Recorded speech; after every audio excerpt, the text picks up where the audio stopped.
All right, welcome everybody to today's Talk with Doc. Today is a very important topic for every parent of a child with disabilities, special needs. And our topic today is losing hope, finding hope. And our guest today is Sarah Lango. Sarah, welcome today. And why don't you just take a minute and tell everyone about yourself? Thank you. And thank you for the opportunity to share with your community. My name is Sarah Lango, and I am a wife, mama to three, and just kind of small town girl south of Kansas City, and also happen to be a writer and a speaker. A lot of what I talk about has to do with my journey into parenting a child with a disability and how that has impacted my faith journey. And so just trying to minister to people along the way as we kind of walk it out together. Absolutely. So why don't you go ahead and kick us off? Tell us about that journey that you've been on. Absolutely. So my daughter Avery, who is now 6, when she was 3 months old, she had her first prolonged convulsive seizure. At that time, we were absolutely clueless, hadn't seen anything like that before. And so that was kind of our first ambulance ride, and went through the gamut of testing and trying to figure out what was going on with our perfectly healthy baby. And so that was the beginning of a really long and ongoing journey for us. We spent pretty much the first year of her life just trying to figure out what was going on.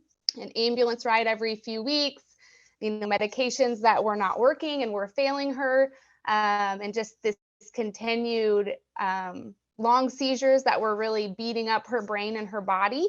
And when she was a little under a year old, we were finally able to get some testing done that just confirmed for us that she had a diagnosis of what's kind of known as a severe and sometimes debilitating form of epilepsy known as Dravet syndrome.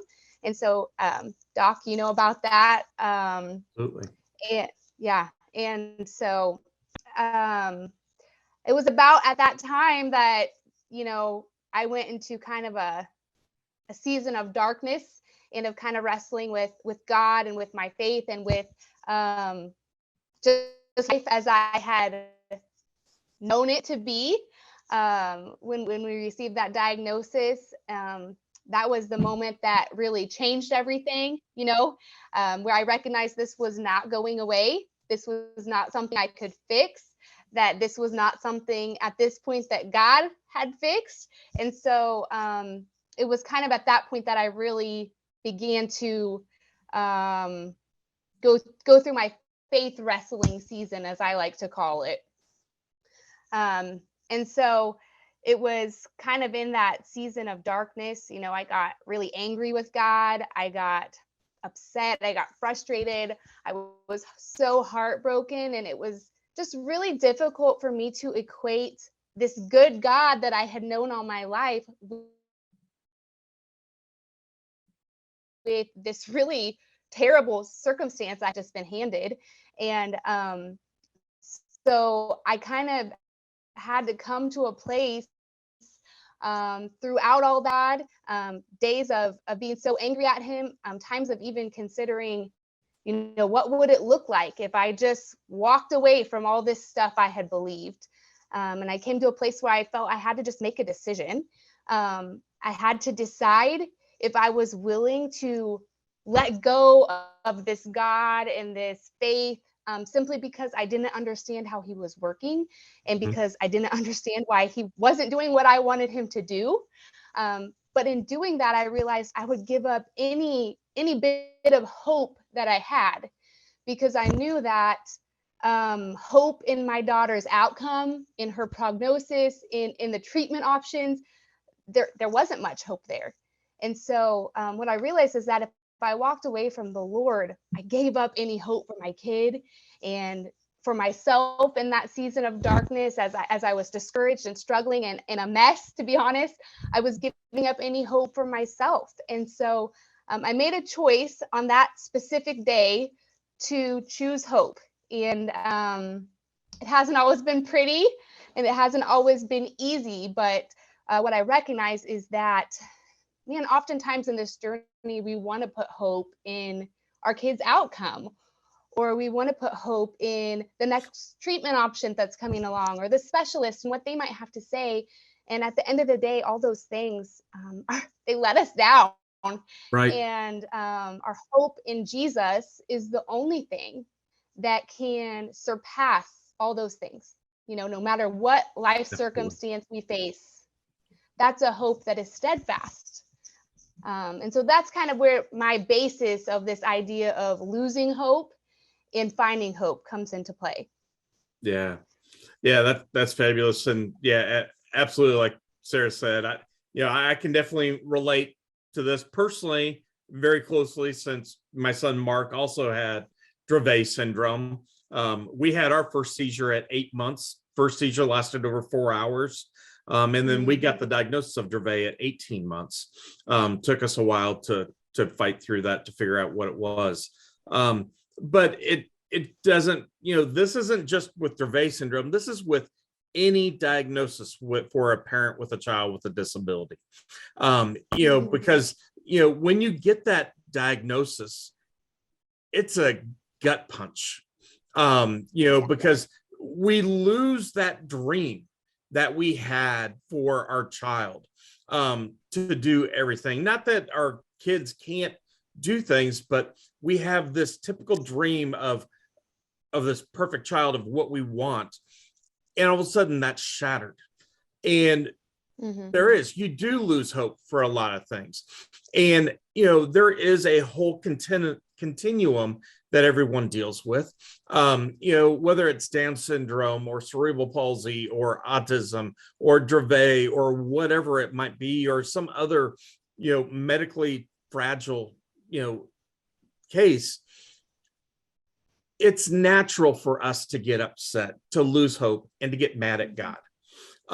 And as believers, I was mad at God, and while that was all happening, I was actually,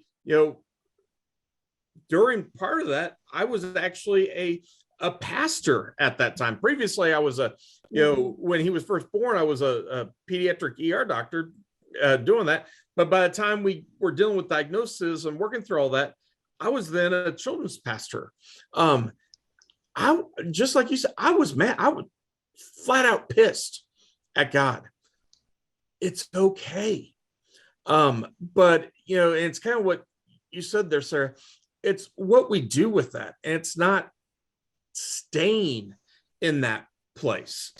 And knowing that God completely loves us, God completely loves our kids, and that our kids are fearfully and wonderfully made. God created them on purpose and for a purpose, just the way they are. And we need to remember that, no matter how hard it is, when we're trying to work through that. And so, right. That means, I had no idea that, for Mark, being a little redheaded, ornery mini me of myself, the impact this kid would have on so many people. Now, that's why SOAR exists. God prepared him and created him for all that. And so, it's a struggle.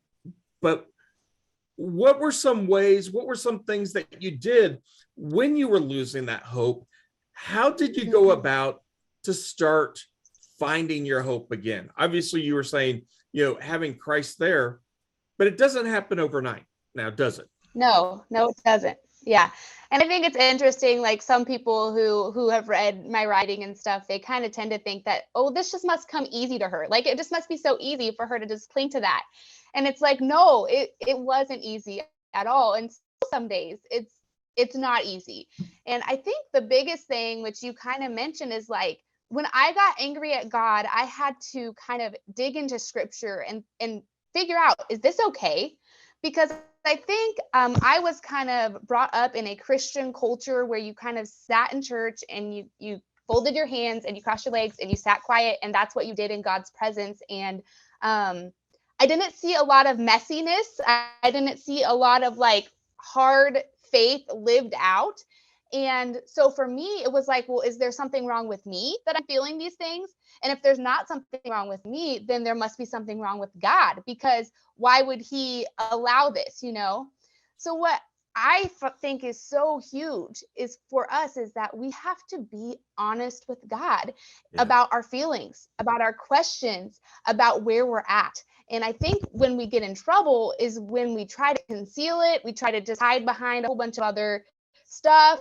When we try to, sorry about that, when we try to pretend like it's not the case and like we're fine, you know, that's when that kind of bitterness takes root inside of us. But when we are open and honest with God and we just like lay it all before him, and that's what it was for me. It's like I looked in the mirror one day and I was, you know, exhausted. I was in my pajamas I had been wearing for 3 days. My hair was a mess. The baby was crying. And it was like, God, I cannot put on a front for you. I cannot pretend that I have it together. I cannot act like everything's nice and neat and tidy. Like, it's not. And so I just came to a place where I decided to get really vulnerable with God and to just lay it all out there. And as I dug into scripture, what I saw is that that's totally fine. You know, this whole idea of that being irreverent, I think is something that we as humans came up with in religion. But that, you know, especially as I read the Psalms and I see David just asking God the hard questions, like, where are you? Why have you not saved me from this situation? Like, why haven't you shown up yet? And at the end of the day, you know, at the end of those Psalms, we see kind of that, okay, but you're still God, and I still choose to trust in you. But those questions were an impactful part of his journey to that place. And for me, that is also the case, like being willing to ask God the hard questions, not that he gave me the answer all of them, you know, but just putting it out my fellow believers, with my communities of support, like, hey, I am not okay right now. I am struggling. I don't understand why God hasn't healed my child. I don't understand why I'm sitting here leading a Bible study and I'm getting called out to dial 911 because my kid's having another hour-long seizure. Like, I don't understand that. That doesn't make sense to me. But I'm going to tell that to God, you know, I'm going to just put it all out there. And that was huge for me in my process of coming to that point of choosing Jesus and choosing hope. And like I said, I still, you know, I'm in a journey in process. And so I still some days am like, God, how am I supposed to do this? You know, how am I supposed to do this? But being able to be vulnerable with him, I think has been the most impactful thing I've chosen to do. Absolutely. Yeah, I agree completely with that. And for me, it's kind of become my new keyword in life, that I've learned through all this. One, with just all the personal medical trials that I had to go through personally in my life, where I've almost died multiple times. I shouldn't be alive. And then just going through all the diagnoses and everything with my son. And my new life word is the word perspective. You know, we really need to have perspective on things.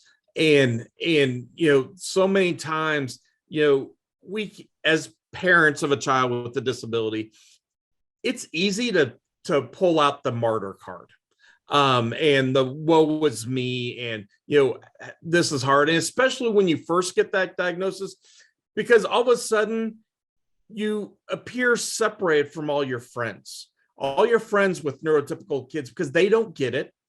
And it's just completely different. And then frequently what is told to you as a parent, which I absolutely hate, and I promise you it's a lie straight from the pit of hell. But frequently you're going to hear the statement, oh, well, God will never give you more than you can handle.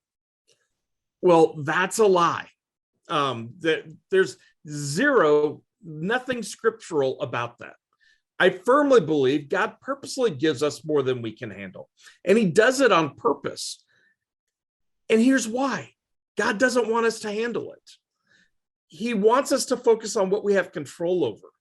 And as parents, part of that part where we're losing hope, it's because we're trying to get control over everything.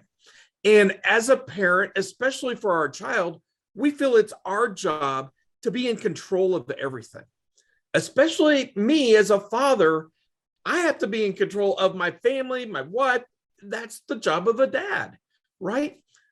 Well, when you've got a child with a horrific medical diagnosis or something going on that you can't control, let alone even maybe explain or understand, you feel hopeless, completely hopeless, like you were saying, Sarah. But it's when you actually stop and say, okay, I can't try to control these things. I can't even understand it. I've got to stop, give this all to Jesus. I got to put it all on his feet. And just like you said back to the Psalms where David was saying, God, where are you? What I found all the time, God's always right there with us. The problem is we're so busy looking at our own problems, we stop looking for God. And God's always there. He's just waiting for us to call for him and to ask for the help. So if we sit there and say, God, I don't know what to do this. I can't take this. Here, you have that. I don't know how to control it. You've got it. But you know what? I can focus on this part. I can make sure that I get my child to the doctor to work on this. I can make sure I get them the medication that they need, XYZ, and just work on those baby steps. As you start working on those baby steps, it's amazing how God starts working on those other things. And that's where, one, your perspective can start changing. And two, you can start finding that hope again. Because, there are so many wonderful things, to find out. And we can't always just sit and look at all the bad. And we truly can feel hopeless. But there is so much hope to be out there for it. So that's one thing that anyone listening, I hope you can, take away today, is to try to get out from being hopeless is, one, looking at Jesus, but just giving everything to him. And if there's anyone that's struggling with that and wants to talk in more detail, just holler at us. And, I'm sure Sarah would be happy to talk with you. You can contact us and we'll put you in connection with Sarah. We'd love to talk with you too. But, I think that's important things there. Yeah. So with this whole journey, then, and it's an ongoing journey. I think one of the things you mentioned earlier, I can't agree more. You're going to have good days and bad days, and there's nothing wrong with that. There's some days you can feel that, everything's going great. And then the next day you can feel that hopelessness coming in again. So why don't you talk to some of the parents, maybe some of the moms who, are going, I'm trying to do this, but just whenever it seems I've got things going, the wheels fall off the wagon again. And I just can't get on my feet. And I seem to take one step forward and end up going back three. How can we find hope in that case? Yeah, absolutely. Well, I can totally relate to that. I think that as parents to kids with disabilities, especially kids who have progressive diagnoses where we may not really know for sure what the end result is going to be, there's this variety of outcomes. And so we have some room to still kind of hope that they're going to be on the great end of that outcome. You know what I mean? There's this ongoing grief that's taking place and this ongoing processing as we reach different points in life and as different things happen on their journey. I think any parent who has a kid with a disability can relate to that. And so I definitely still spin through that cycle. I think the main difference now is that I can pinpoint it, I recognize it, and I have some tools and some kind of coping skills that I have gained to try to help me I say grieve well or cope well as I walk out this journey. What I understand is that I can't change this circumstance that I'm in. I can't fix it, and it's not going away. All I can control is how I respond to it. Mm. And the first couple years, I feel strongly that we were just in a phase of just like survival mode, like just straight survival mode. And when I opened my eyes and kind of realized that, I was like, okay, but how can we live life still? How can we do more than just survive? I don't think God created us to just survive. Not that there's not phases of our journey where that's all we can do. And I think God meets us there as well. But as it becomes our ongoing journey, we have to figure out how to keep living and to live in a way that honors God with our lives that he's given us. And so for me, part of that is finding coping skills that have worked to help me get through those dark, hard days and those times where the grief is overwhelming me.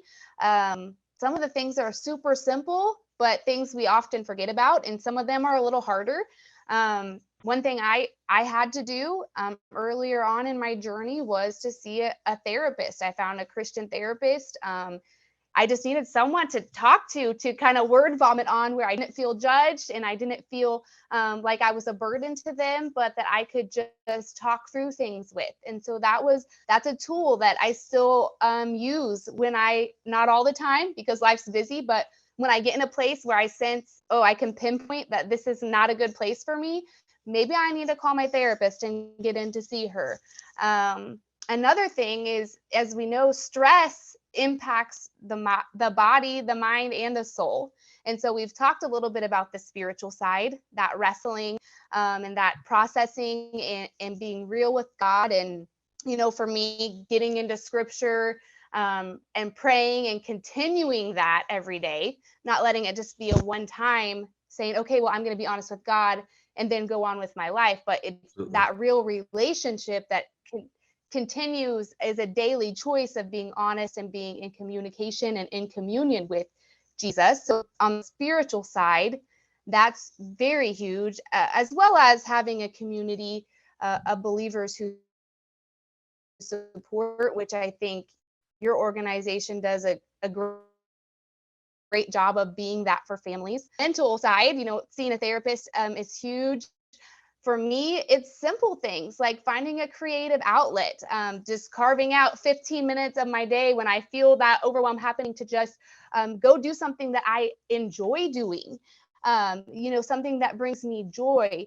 And I know that can be hard sometimes when we're full-time caregivers, but that's huge, even if it's just a few minutes. On the physical side, I also had reached a point where I was feeling the physical toll that the stress was taking on my body and how it was impacting me. And so, I found a local kind of holistic wellness program that I joined that encourages me to make good choices, as simple as drinking my water and putting food in my body that is going to fuel my body well, instead of when I get stressed out and overwhelmed, what I want to do is eat pizza for a week and a half and you know what I mean, and then feel terrible at the end of it. Yeah. So just making some of those choices to be intentional about what's coming into my brain.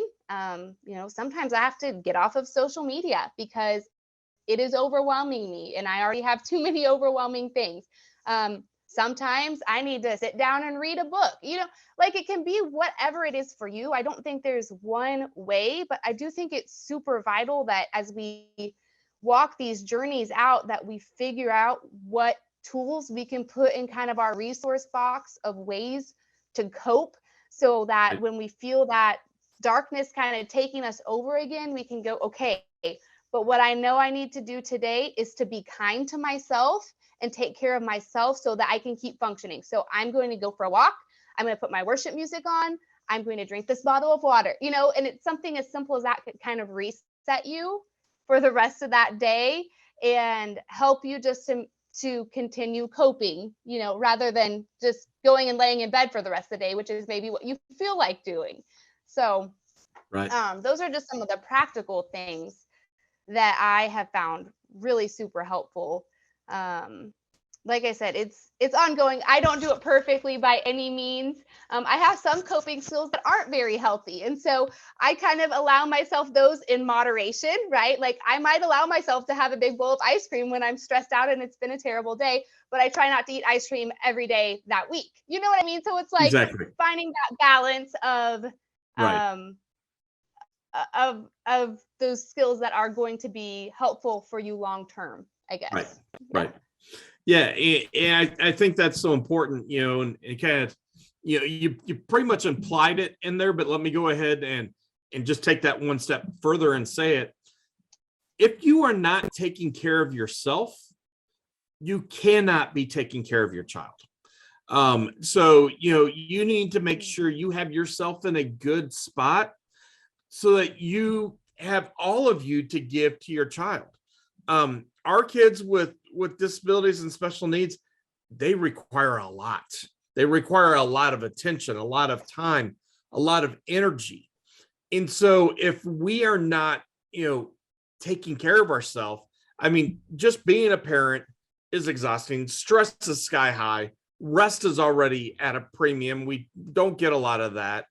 If we're not eating well, we're not drinking the fluid, we're not trying to get some exercise, trying to be healthy with that, we're quickly going to deplete ourselves. And it's not going to be unlikely that we end up being the ones who are sick with medical issues, and we can't even take care of our kids. So that's vital. That's a great point to remember there in doing it. But it's also finding those things like you said, Sarah, that you enjoy, that just helps you escape, whatever it might be. Maybe it's doing a puzzle, maybe it's crosswords, maybe it's watching TV, whatever it might be, going outside and playing catch, running, playing racquetball, whatever it is for you. You need to make sure you're spending some time doing that. Maybe you love doing photography. Well, find a way you can get outside and go take some pictures of something, just to allow yourself to breathe with it. Because when we are so in the midst of everything in life, we've got to breathe. And sometimes it's hard to take that breath when we're right in the midst of it. So it's carving that time out. Now, here's a big thing, and this is hard for parents to do, and I'll be the first to admit it. You need to be willing to ask for help. So you went to a therapist and asked for help, but we also need to be willing to ask of help of friends, of neighbors, to help us out. In letting people know what that help might be. I'll tell you, we have so many friends around us that, and I guarantee everyone listening, you have friends around you that want to help. They just have no idea how, and they don't know what to do. And so you can just let them know, hey, maybe it's something as simple. Hey, you know what? I really need some help. I cannot get out to the store. Can I give you some money, and can you run to the store, grab us a couple boxes of diapers? We're about to run out. And that can be a huge blessing to you, because you're trying to figure out how you can balance everything. They're probably already going out to the store anyway, and they're like, yeah, sure, happy to do that. But those are little ways that we can fill our bucket back up instead of keep draining it. Think of this bucket of water you have, that everything that's going on through the day, we've got all these holes in the bucket that's draining the water. We've got to find ways to be plugging these holes so that we can keep the water in our life, so we can keep filled up, so we can keep serving and keep taking care of our kids with that. So, but then, the other thing I love that you said too is, then also reaching out to other families who get it. and other families with disabilities, and that's so important. Trying to find some community around and just talk. Mom's talking with another mom makes a huge thing. Dads, any dad out there talking or listening, you need to let your guard down. You need to be able to talk to other dads. There is nothing macho about this. And it doesn't make you any less of a man. In fact, it makes you more of a man. So be willing to share your feelings, open your heart, and talk about it. We know life is hard, but there truly is hope. And like Sarah said, that hope, truly the basis of it is Jesus. And what I'd say, and you again were saying it there, it is so important to base everything in prayer. Start your day off in prayer. And if you're having something hard going on, you may not have time to sit there and really spend time in prayer. I do text message prayers. God, just help this situation. I call that a text message prayer. I just send a text to God. God knows exactly what is needed in that moment. And guess what? He will help and he will bless that. So those are important things that we need to do. Absolutely. How about then helping our spouse or significant other through this whole process as well? Yeah. Well, that's definitely an ongoing journey too. One of the things we learned really quickly is that his coping and my coping are very different. Yep. And that there's different things on this journey that, would really upset me, but he was not bothered by it, or something else would really set him off and I didn't understand why. And, we were kind of coming to terms with different things at different times. And so it's kind of a lot of grace, in my opinion. Just being able to go, you know what, he's not me. And just like I'm processing, just like I'm walking through these different seasons, and some days I'm totally fine and at peace with it. And then some days something happens and I am just broken all over again. And I'm just overwhelmed and emotional and upset. He's the same way, and his pattern is not going to look exactly like mine. He might have a terrible day on the day that I'm doing great. And so, one of the things we've learned kind of the hard way is to be able to kind of step back and say, you know what, he's coping right now. It's not the way I would cope, but he has to do his thing, and kind of allowing the space and the grace to do that. I think open communication is huge too. One thing that we do a lot more frequently now that we didn't know to do early on is just, hey, I'm struggling today, just so you know, like this happened. I'm kind of emotionally unhinged. Just kind of like a heads up, because he might come into the house and be like, why is the house a mess, or why isn't this done? And not having the understanding of like, well, this is what happened today. I had a total meltdown, and this is where I'm at.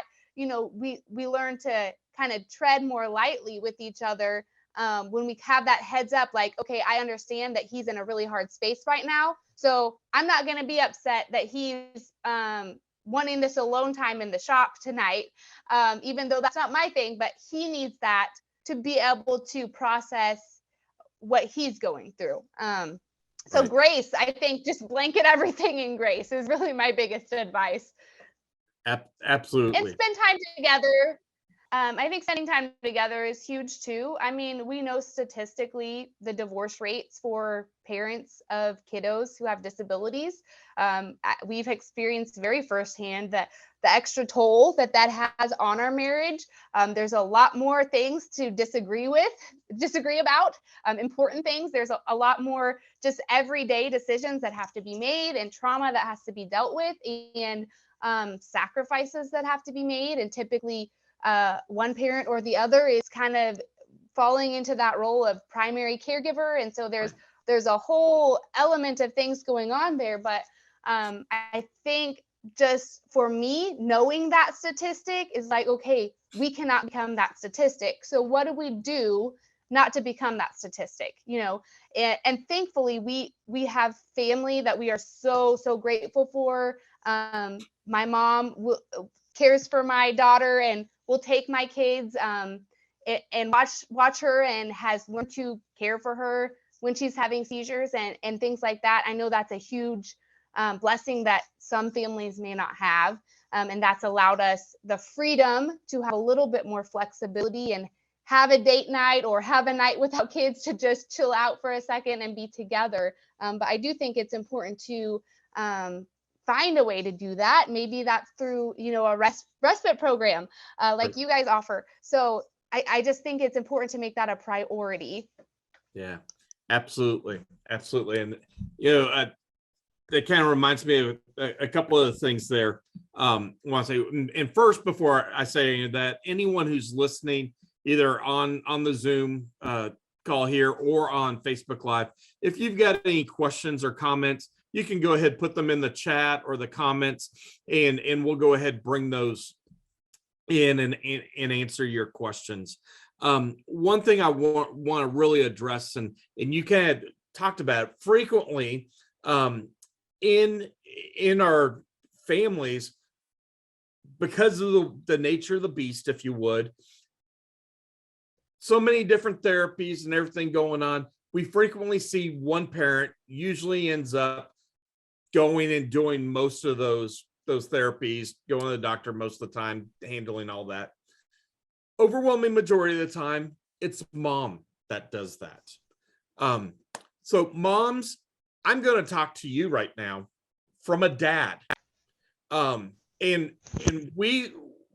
ours was a little bit different, because by the time all that was going on, I was actually out on disability and had the flexibility where my wife, being a doctor, she was still working.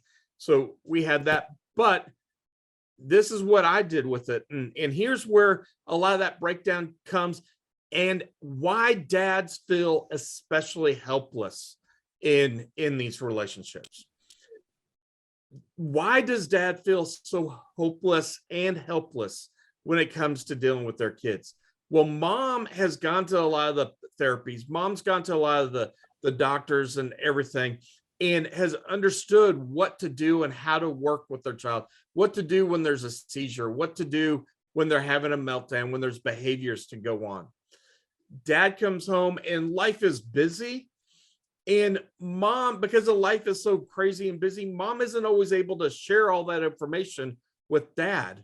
And so something, little Sally is doing something, and dad tries to come in and help, is obviously doing the wrong thing. Mom, trying to help their child, doesn't think about it and just swoops in and helps Sally out. Well, what happens to dad? He feels, oh my gosh, I don't even know how to help my own child. And that's where that hopelessness really starts to build. And that helplessness starts building, and start thinking, what am I here for? And so moms, please, or dads, if it's on the other side and you're doing it and mom's the one that's not there, please make sure you share everything that's going on with it. It's fine. Maybe you can even FaceTime in for the appointments or record them to share, but you need to explain to your partner what is going on, so that they can be involved and not feel that hopelessness when dealing with your child, because that will really help. And they may never feel completely confident, but you want them to know, hey, you're not a failure for not understanding it. It's scary, and you can be open to, hey, you know what? I'm scared too. When my child's doing this or that, I don't always know what to do, but I'm just trying to do this. So it's having that open communication, very much like you said there, Sarah, and going through that. So that's just from a dad sharing to all the moms that frequently moms don't think about. But I really believe that's the beginning to a lot of the start of the breakup of the marriage for a lot of our families. And many of the families I've counseled, I can pretty much track it back to that. So throw that out for my 2 cents worth. Yeah. So do you have other kids? We do. We have two other kiddos. So Avery is our youngest. Our other two are 10 and 8. So, as you know, it's a journey for all of us. It's not just Avery's journey. It impacts the entire family and how we function together and what our roles are. And so it's been interesting in that aspect as well, trying to parent our other kids well and intentionally and keep things as, quote unquote, normal as possible for them, while also navigating all of these things for Avery. Definitely has had its challenges.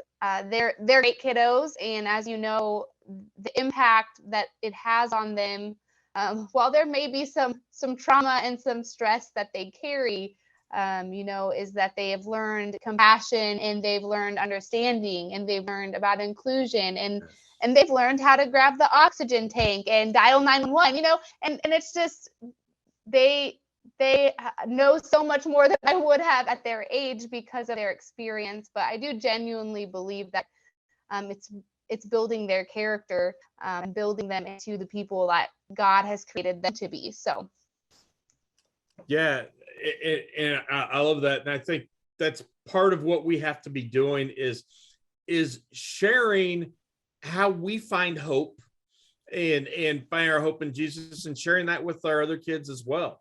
And then part of this as well, as you're sitting there sharing that, we need to find time for ourselves.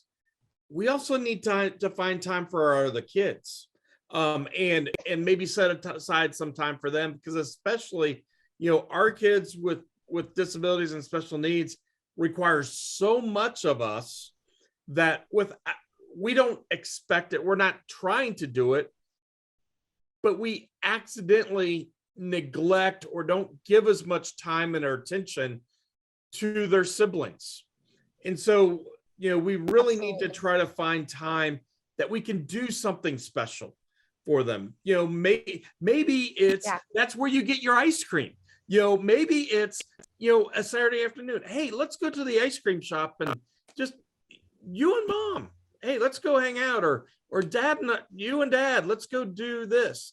And just give them that one-on-one time, something special where they know, hey, it's uninterrupted. I don't have to worry that, oh, there's going to be a seizure that's going to rip mom away, because someone else will be there with them. So I think that's another important thing that we really have to do in helping keep our whole family healthy and finding that hope. Yeah, and I think it can be simple too. I mean, it can be so simple. Last night, I had just gotten Avery to bed, and my husband happened to be downstairs with her, and my 10-year-old daughter said, "Hey, can you paint my fingernails? I want my fingernails painted red for our Valentine's party tomorrow." And, it would have been so easy for me to say, "I'm exhausted. Like, I'm done. I don't want to do anything else. I don't want to get anything else to anybody." But I knew in that moment that was like an opportunity to just show her, I care enough to give you my time and my attention right now. So I sat down. It took maybe 10 minutes to paint her fingernails, and then my son, who's 8, said, "Hey, can you come sit with me for a few minutes before bed?" It's simple. Didn't have to be an extravagant plan, but it was just recognizing, like, hey, they need to know that I'm available to them as well. And on the same note, I think it's instilling those coping skills and those things we're learning from our journey onto them, because often I think we try to shelter the siblings and kind of unintentionally we kind of cut them out of the journey by doing that. When the reality is we can't cut them out of the journey. Like, this is their journey as much as it's my journey. And we had a conversation just the other day. My oldest daughter had kind of a meltdown, and it had been after an emergent seizure. She was present, she was helping, and she had kind of a meltdown about something else. And what I know from our typical is that the meltdown wasn't really about not having the clean shirt she wanted clean. It was about processing what had just happened, right? The stress, and that shirt that she wanted was just kind of that last thing that made the meltdown happen. And so, I had to have a conversation with her, like, you know what? Sometimes I have meltdowns too. Like sometimes I have to just take a minute and cry and scream and be frustrated and let it all out. And I said, I'm not mad at you for that. I'm not upset at you for being upset. I just want you to understand that you too have to learn some coping skills, just like mom has to learn some coping skills. And mom has to learn that when I start feeling those things, I might need to go find a room by myself for a few minutes so that I can cope with that in an appropriate way. What are some of those things that might be helpful for you? And so I think it's really important that we include them and bring them along with us on the journey. And as much as they're going to see all the hard stuff, let them also have the tools and the resources and the learning opportunities that come along with it. Just like we as adults, have to grab onto those things. Right. Yeah, fantastic.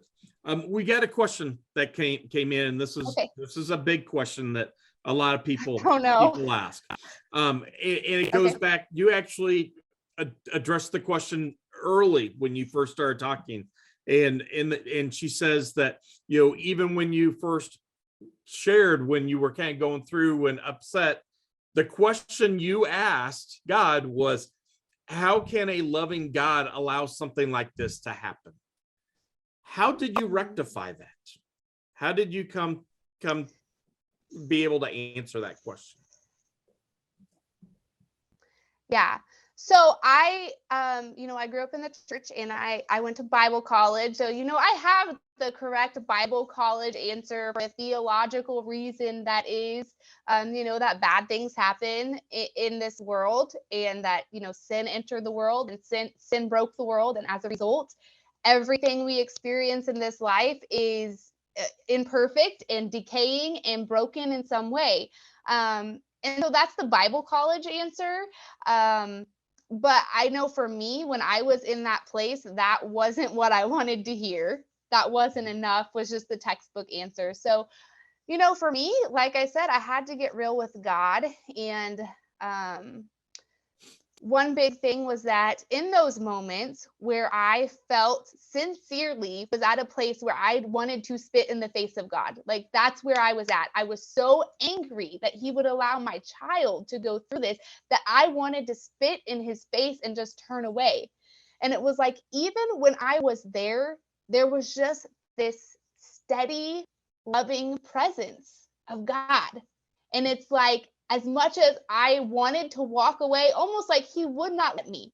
He just stayed right there beside me. And I know that sounds, whatever, like spiritual, but it was very real for me. And I think that that's the reality of who God is, his character, that he is a steadfast and faithful God. And he stayed beside me in my questions, in my trying to figure that out. So the answer is, I never came to a place where I fully comprehend why that is. I don't think on this side of eternity I will ever fully understand why my child has had to go through what she's gone through and why this had to be a part of our reality. But I came to a place where I have, for the most part, made peace with that God is still working, and that my circumstance in this broken world doesn't define my God. It doesn't change him. He either is who he says he is or he's not. And if that's defined by the circumstances that we face in life, then we might as well throw it all out the window, because he's bigger than the circumstance. His love is more than the circumstance. And the reason we have that hope that we talked about is because Jesus paying the price for us means that our hope in Christ is hope eternal. It does not change. It does not change when life circumstances change. It's not undone by the undoing of this messy life.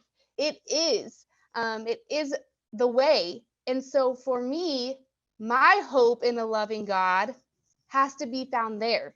It can't be in this life circumstance, because if it is, then everything I've ever learned in my whole life is crap, But if I believe who God is, who he said he is, and I do in my heart of hearts, like I can't not, then my hope is beyond this circumstance where my child is suffering. My hope is in the love of a God who loved enough that he sent his son to die so that one day my child will be whole. And so that right now your child is whole and is in heaven with his father, and just the beautiful picture that is of redemption. And I think that's how, right? Because it's more than just what's going on here. The big picture of what God has already done shows me that he is a loving God no matter what happens here. Right. Yeah, no, I agree. And for me, kind of a few extra things in there. As I've gone through this trying to answer that very question, God's shown me a couple things. One, God still loves me. God still loves my child no matter what. That didn't change. But and it's all part of God's plan. And the thing that really blew my mind, as I was studying that and going through scripture, just trying to figure out why in that. If you actually look at the Bible and look at when God sent his son Jesus to earth, and if you look at all the miracles Jesus did while he was here on earth, 75% of his miracles were around those with special needs. He healed the blind, he healed the lame, and he constantly was around those with special needs. He loved being around kids as well. So, Jesus really was the very first special needs pastor, and he truly has a heart for it. And he said on and on how we need to be around them and have them be a part of the church and how important they are. Well, if you've never been exposed to someone with a disability, I'm sorry, you're missing out. Because I firmly believe with every ounce of my heart, neurotypical people are the ones who are disabled, not the ones with who we so-called today disabled or special needs. Because every individual I've ever met with a disability or special needs, they love like nobody else loves. They see you for who you truly are. They see right through, straight to the heart. We have to see the outside. We have to see, the color of skin, how we act, what we wear, all the other garbage, and then we make judgments based on all that. That's not what all these amazing individuals do. They have this innate gift to look straight at the heart and go with that. And I love that. And I have learned so much, not just from my son, but from, we're now serving at SOAR over 1,000 individuals with disabilities. Every single one I've ever worked with, I've learned something with, and they all teach us that. For me, that's what God's showing me is I'm allowing you to see what real love is about. And I truly can sit here and tell you, I can thank God for that. I've had major trauma, major trials in my life, almost my life multiple times. I can't even count the number. I've lost 2 major careers. I've lost my son. I can still sit here and thank God for every single one of those trials because it's allowing me to do what I'm doing today. It doesn't mean I've enjoyed any of them. But I think that's part of it. I think, God allows us to do that and go through that to see his true love and to see who God truly is. And it takes time. We don't see that immediately, but God allows that to, if you would, fester in us to grow. So we're coming to the top of the hour. Let me just do a couple of closing things, and then Sarah, let you think about just kind of a closing thought. We'll come back to you here in a minute. But we want to thank everyone for joining us today. It's been a great topic. We could definitely continue talking here for a while. But first, anyone who's out there feeling like you have completely lost your hope, please reach out to us. we want to talk. If there's anyone out there who may be struggling and maybe just sitting there thinking today that life just isn't worth living, please don't do that. Please reach out. Please call for help. Reach out to suicide hotlines. Contact people. Contact friends. Life is so much worth living for. Your child needs you, and they are worth living for. And we need to help you find support, find ways, get into the Bible, read scripture, just like Sarah had said that she did. I did the same. It is healing. Spend time in prayer, and God will show you the way. Some days you're just taking baby steps, but you're constantly moving forward. If you keep your eyes on Jesus Christ, you will make it through it. It doesn't mean life is full of roses and rainbows. There will be bumps along the road. But those bumps are easier to get through when you've got Jesus with you, by far. So for SOAR, a couple of announcements for everyone. Whether you're in the greater Kansas City area or around the country, February 28th, coming up in just a couple of weeks, we are launching our camp registration. This year, we are doing 3 summer camps. They're week-long, 8 hours a day for 5 days. They're day camps. And we have that registration coming. We also have a virtual camp that you can do. For our families out of state, we have many families who actually travel in for vacation. And it's a great way you can take a vacation and really pour into your other kids. We'll take the individual with disabilities for 8 hours a day. They have an amazing camp experience. And then you can spend the time with your other kids and enjoy Kansas City or do something through the day and then be together as a family in the evening again. It's a great way to do it and a lot of fun. We've had several families who have done that. And so if you're interested in more information with that, contact us at info@soarspecialneeds.org, and we'd love to talk with you. But registration opens the 28th of February in 2 weeks for all of our camps, plus our virtual. Maybe you're a church out there. We'd love to partner with you virtually, where you can actually do the camp as like maybe a vacation Bible school, or make that in person for you. And we can come alongside. We'll do all the heavy lifting for you and make it real easy for you to do with that. So be watching for that. Also, our Wonderfully Made Disability Conference will be back in person this year. We're excited about that.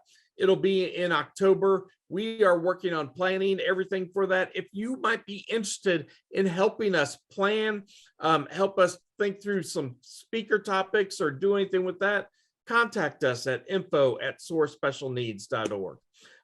But with that, Sarah, again, thank you so much for being with us today. Just, kind of final parting shot that you have on losing hope, finding hope. Yeah, absolutely. Well, I think on that topic, just to remember that if you're struggling today, you're absolutely not alone, but that, scripture tells us hope is an anchor. Not hope in anything, not hope in what today brings, not hope in something that happens in this life, but hope in Jesus Christ. And so I find that when the waves and the wind of this journey begin to toss me about, if I fix my eyes on Jesus, he's the hope that anchors me down, that keeps me steadfast. So I would just encourage you to keep your eyes fixed on him when you're feeling the emotions and the hardship kind of begin to pull you around, to anchor yourself to his truth and to his love, and just let that be enough for you. But thank you guys so much for letting me share. Absolutely. That's great advice. And again, we appreciate everyone coming out. You can go to soarspecialneeds.org. We'll be having this up on our YouTube page here shortly. And so feel free to share this with anyone that you feel that may need to hear it. Maybe your significant other, spouse may need to hear it. We can watch the replay of that later. We'll have more Talk with Docs coming up in a couple of weeks. Be watching our website for those, and you can get registered for that. But again, Sarah, thank you so much for sharing with us today and being transparent on everything. And we thank you for your time and proud of you for how you're continuing to move forward and finding hope in all that you're doing, and having Jesus Christ be the basis of that hope. So thank you so much. And everyone else, we'll see you in a couple of weeks. Come soar with us. Bye-bye.